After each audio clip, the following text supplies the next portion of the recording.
नमस्कार, स्वागत है आपका हिमाचल के महासंग्राम में और मैं हूं आपके साथ चंद्रशेखर त्रिशूल। हम इस समय मौजूद हैं देहरा विधानसभा क्षेत्र में। देहरा विधानसभा क्षेत्र वो तहसील है जो अंग्रेजों के समय बसाई गई थी और यहीं पर पौंग बांध स्थित है, जिसके विस्थापितों की जो मांग है वो लगातार कई वर्षों से चली आ रही है और जिसको सरकार ने हल करने की बात भी कही थी और कई सरकारों ने हल करने की बात कही, लेकिन अभी तक वो मांग वैसी की वैसी है। वहाँ के जो विस्थापित हैं उनका पूर्ण रूपेण जो सेटलमेंट होना चाहिए था वो नहीं हुआ है। हम बात करेंगे यहाँ पर जो यहाँ के स्थानीय निवासी हैं। उससे पहले आपको ये भी बता दें कि दरअसल देहरा की संख्या हुआ कि पिछली बार 2017 में देहरा ने अपने यहाँ से निर्दलीय विधायक को चुनाव जिता दिया। होशियार सिंह यहाँ से चुनाव जीते, जो 4.5 साल बाद बीजेपी में सम्मिलित हो गए। लेकिन हुआ ये कि कांगड़ा बड़ा जिला है और 14 विधानसभा यहाँ पर आती हैं। ऐसे में राजनीतिक समीकरणों को बिठाने के लिए भाजपा ने जो यहाँ से चुनाव हारे थे रविंद्र रवि, उनको इस बार ज्वालामुखी से प्रत्याशी बना दिया और वहाँ के जो प्रत्याशी थे रमेश चंद धवाला, उनको यहाँ से प्रत्याशी बना दिया। अब ये राजनीतिक समीकरण बिठाने की कोशिश भाजपा ने की है, लेकिन देखते हैं कि कितना ये राजनीतिक समीकरण बैठता है। हमारे संग रविंद्र राणा है, जो यहाँ के स्थानीय निवासी हैं। रविंद्र राणा जी, कैसे देखते हैं इस बार, क्या देहरा क्या सोचता है? पौंग बांध की मांग है बड़ी पुरानी और अंग्रेजों के टाइम की ये रियासत रही है। क्या समझते हैं कि देहरा की क्या मांग है जो पूरी होनी चाहिए? सर, सबसे पहले मांग ये है, सबसे बड़ी मांग हमारी है देरा का विकास, जो काफ़ी लंबे समय से पिछड़ा हुआ है। जो यहाँ के प्रॉपर काम होने चाहिए, लोगों को रोज़गार मिलना चाहिए, वो उस तरफ किसी भी पार्टी ने, जो विशेष बड़ी पार्टी है, किसी ने भी ध्यान नहीं दिया।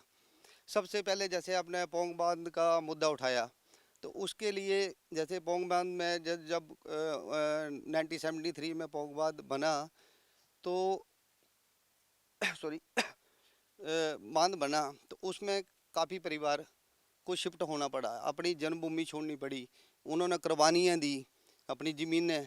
तो उस वजह से उनको अभी तक प्रॉपर वहाँ पे क्लेम नहीं मिले, उनको जो ज़मीनें मिली थी वो नहीं मिली।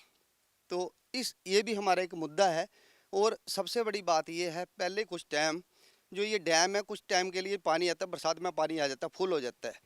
जब ये इस मौसम में पहले डैम खाली कर देते थे, जैसे गेहूँ बीजते थे हम, तो हम ये जो यहाँ के बाशिंदे हैं, जिनकी ज़मीनें गई हैं और अच्छी उपजाऊ ज़मीन है, वो पंजाब की ज़मीन का मुकाबला है। 4-5 फुट में आप बोर करेंगे तो अच्छा पानी निकलता है। पीने के लिए भी पानी की भी यहाँ पे बहुत समस्या है। हमारा सरकार से ये कहना है कि एक तरफ आपने डैम बना के लोगों को आबाद किया, तरक्की के लिए करा, अच्छा देश के लिए होना चाहिए, अच्छा होना चाहिए, पर ऐसा नहीं होना चाहिए कि एक बंदा बर्बाद हो जाए और दूसरा आबाद हो जाए। जितना हक जिन जिन स्टेटों को पानी जाता है, उतना हक हमें भी मिलना चाहिए, जिन्होंने जो बर्बाद हुए हैं। हमारी लड़ाई ये है। और इसके साथ मेरा एक और भी है, ये मेरा जहाँ तक मेरा जनरल नॉलेज है कि ये हमारी जो झील है, काफ़ी बड़ी झील है, ठीक है। और यहाँ पे टूरिस्ट का बहुत अच्छा स्कोप है। यहाँ पे जैसे ऊपर आप मकलोडगंज काफ़ी टूरिस्ट जाता है, मनाली जाता है, तो हमारे देरा में भी कुछ ऐसी चीज़ें होनी चाहिए। प्लस इसमें वाटर राफ्टिंग का भी बहुत अच्छा स्कोप है, इस तरफ किसी ने भी ध्यान नहीं दिया। और सेंट्रल पढ़ाई के बारे में देखा जाए तो देरा में कोई एजुकेशन हब नहीं है। जो गरीब बच्चे हैं, कहीं पढ़ना, उन्होंने बाहर एजुकेशन के लिए, ट्यूशन लेने के लिए हमें बाहर जाना पड़ता है। और जो सेंट्रल यूनिवर्सिटी आई थी, यहाँ पे अलॉट हुई थी, वो भी पहले 2 भागों में बंटी। चलो हमने सेक्रीफाइस करा, उन्होंने बोला भी 70% इधर आएगी, 30% हम उसके लिए भी एग्री हुए, ठीक है। उसके बाद आज उस सेंट्रल यूनिवर्सिटी को 15 साल हो गए सर, 15 साल हो गए। हमने सोचा था कि हमारे बच्चे यहाँ पे पढ़ेंगे, पर अब लगता है हमारे बच्चों के बच्चे भी आगे यहाँ पे पढ़ जाएंगे ना, तो वो भी बड़ी खुशकिस्मती है हमारे लिए। लेकिन रविंदर जी, एक और बात है कि जो यहाँ पे पिछली बार लोगों ने निर्णय लिया कि बीजेपी को भी हरा दिया हाँ जी। और कांग्रेस को भी हरा दिया, जी क्या बड़ा कारण रहा कि दोनों ही पार्टियां यहाँ से चुनाव हार गई पिछली बार? सर, यही मुद्दे रहे, विकास का ही मुद्दा रहा। यहाँ से जो भी बना है, एक बार बनने के बाद यहाँ पे जो प्रॉपर नेटवर्क, छोटे जो वर्कर होते हैं, उनके कोई पूछता ही नहीं है। बस जो इनके मेन करिंदे होते हैं, जैसे सपोर्टर होते हैं, बस उन्हीं के काम होते हैं, आम जनता का काम प्रॉपर काम नहीं होता। तो अब ऐसे में होशियार सिंह बीजेपी में शामिल हो गए हैं, तो क्या देखते हैं? और इधर डॉक्टर राकेश शर्मा है, और इधर चुनाव में रमेश चंद्र धुआल है। कैसे लगता है कि क्या चुनाव होने वाला है? अपने होशियार भाई जी, उनका हम विरोध नहीं करते, हम उनकी भी सपोर्ट करते हैं। उन्होंने काम किए, अपने लेवल पे काम किए हैं।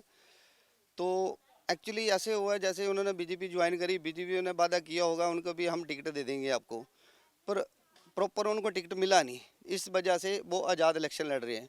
अब आज़ाद जो कैंडिडेट होता है तो वो सबको पता है, मेरे को 5 साल मतलब उसको पहले बीजेपी वालों ने नहीं करा, अब बीजेपी वालों ने उनको निष्कासित कर दिया है, तो ऑटोमेटिकली बीजेपी में तो लेंगे नहीं।